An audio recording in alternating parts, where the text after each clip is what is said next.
eu te dissesse que a parábola do filho pródigo não é sobre o filho pródigo. A maioria das pessoas lê essa história pensando que o personagem principal é o filho mais novo. Quando você entende o contexto em que Jesus contou essa parábola, você percebe que o verdadeiro alvo nunca foi o filho que foi embora. Essa é a Bíblia sem filtro. Antes de tudo, você precisa entender o cenário. Lucas capítulo 15, publicanos e pecadores se aproximavam de Jesus para ouvi-lo. Enquanto isso, os fariseus e os escribas murmuravam: se recebe pecadores e come com ele. Para eles, o problema não era apenas Jesus conversar com os pecadores, sentar-se na mesa. Significava comunhão e aceitação. Eles não suportavam ver a graça sendo oferecida a quem, na opinião deles, não merecia. Exatamente por causa dessa murmuração que Jesus ele conta 3 parábolas em sequência: a ovelha perdida, a moeda perdida e, por último, o filho pródigo. O filho mais novo, ele vai pedir sua herança antes da morte do pai. Na cultura judaica, isso era como dizer: pra mim você já morreu. Era uma das maiores desonras que um filho poderia cometer. Mesmo assim, o pai ele vai dividir os bens entre os 2 filhos. Esse é um detalhe muito importante, porque o filho mais velho, ele também recebe sua herança naquele momento. O mais novo, ele vai partir para uma terra distante, desperdiça tudo, passa fome e termina cuidando de porcos. Para um judeu, não havia imagem mais humilhante. O porco era um animal impuro. Jesus, ele estava mostrando alguém que literalmente chegou no fundo do poço,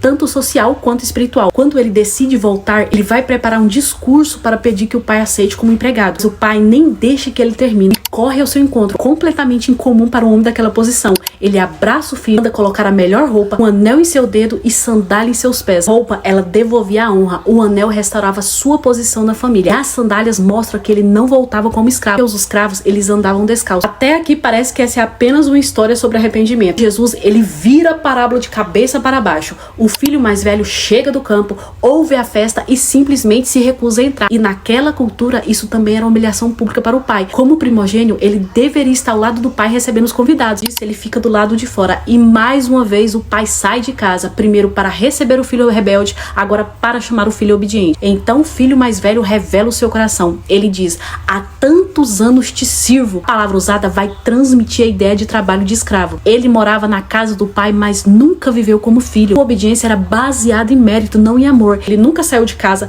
nunca desperdiçou herança, nunca viveu entre os gentios, mas o seu coração estava tão distante do pai quanto a do irmão mais novo. Nesse momento que Jesus revela o verdadeiro alvo da parábola, os fariseus que se consideravam justos, mas eram incapazes de celebrar a restauração de um pecador. Essa parábola continua nos confrontando hoje, que é possível estar dentro da igreja, fazer tudo certo por fora e ainda assim estar longe do coração do pai. Essa parábola não revela apenas quem era o filho perdido, ela revela quem realmente conhecia o coração do pai.